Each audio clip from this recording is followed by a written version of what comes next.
L'infection associée aux soins englobe tout événement infectieux en rapport avec une démarche de soins. Elle comprend l'infection nosocomiale, mais couvre également tous les soins délivrés en dehors des établissements de santé.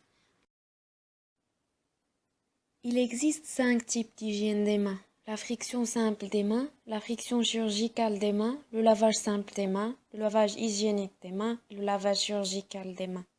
Le matériel nécessaire consiste en une source d'eau contrôlée microbiologiquement, une brosse bétadinée, et en plus, il faut se munir d'une tenue chirurgicale faite d'un calot et d'un masque. Le lavage chirurgical des mains est envisagé dans les gestes fortement invasifs et après un contact avec un patient ou un objet contaminé.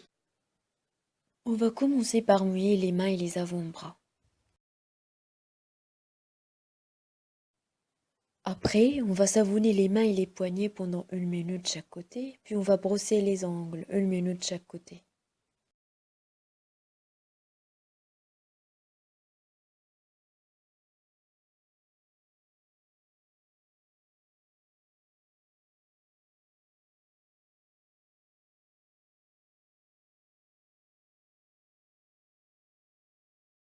Puis, on va rincer les mains et les poignets.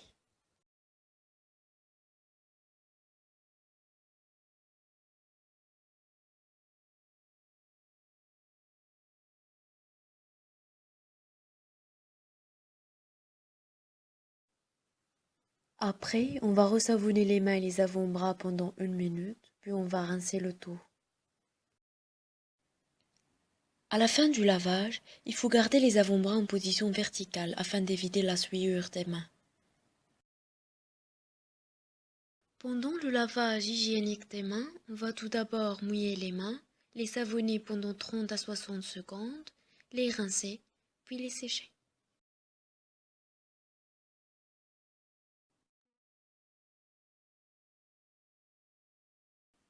Pour la désinfection des mains par friction, on va se frictionner les mains jusqu'à séchage complet, et ce entre 30 à 60 secondes.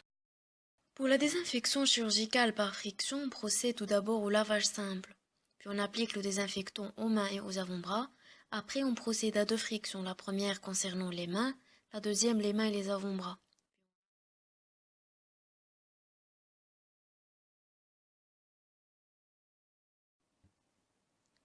Pour le lavage simple des mains, on va mouiller les mains, les savonner pendant 15 secondes, puis les rincer et les sécher.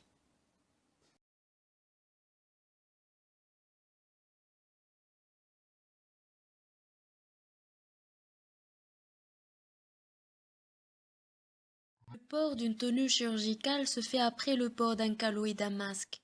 Il nécessite l'assistance d'une seconde personne. Cette dernière ouvre l'emballage et livre la tenue à la première.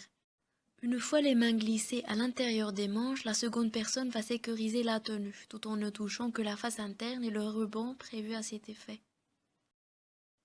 Les gants stériles contiennent une plicature qui facilite leur manipulation. L'emballage est ouvert sans toucher à l'intérieur. On rassemble la paire de gants et l'on tient la partie pliée. On introduit la première main en ne touchant que la face interne. Une fois une main stérile, on tient la face externe du gant restant pour le mettre. Après chaque contact avec le patient, il est impératif de disposer de la paire de gants dans le conteneur, de procéder à la désinfection des mains par friction, puis au changement des gants.